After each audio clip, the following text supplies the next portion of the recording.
একটু ব্যস্ত থাকার কারণে কোনো প্রকার ভিডিওই দিতে পারছিলাম না, খুবই দুঃখিত। হ্যালো এভরিওয়ান, আসসালামু আলাইকুম। প্রথমেই বলেছিলাম যে আম্মু অসুস্থ, আম্মু সেইভাবে কাজকাম কিছু করতে পারতেছে না, আমরাই করতেছিলাম। তো সেই কারণে ভিডিও বানানো হচ্ছিল না। সকালে নাস্তাটা করেছিলাম দাদির হাতের পিঠা আর মাংস দিয়ে, খুবই মজা ছিল। দাদির হাতের এই পিঠা আর মাংসটা আমার অনেক পছন্দের।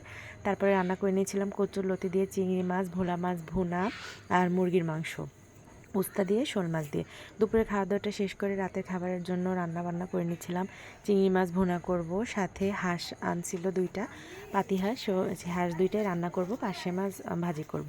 এখানে আমি চিংড়ি মাছটা ভুনা করে নিচ্ছিলাম। চিংড়ি মাছ ভুনার ভিতরে কিন্তু আমি কোনো প্রকার মশলা ইউজ করি না, শুধুমাত্র পেঁয়াজ আর চিংড়ি মাছটাই তেলে ভেজে নিচ্ছিলাম।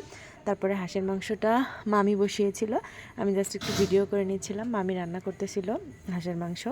আর লাস্টে আমি একটু পোলাও রান্না করে নিয়েছিলাম আর পার্শে মাছটা ভাজা করে নিয়েছিলাম।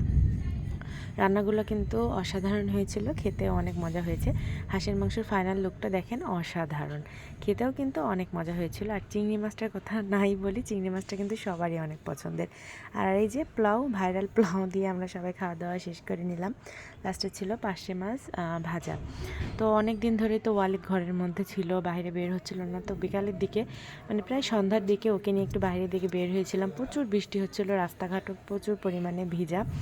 সবাই আমার বাচ্চাটার জন্য দোয়া করবেন, ভালো থাকবেন, সুস্থ থাকবেন, পরিবারকে সময় দিবেন। আর কথা না বাড়াই আজকে এই পর্যন্ত থাক। আল্লাহ হাফেজ।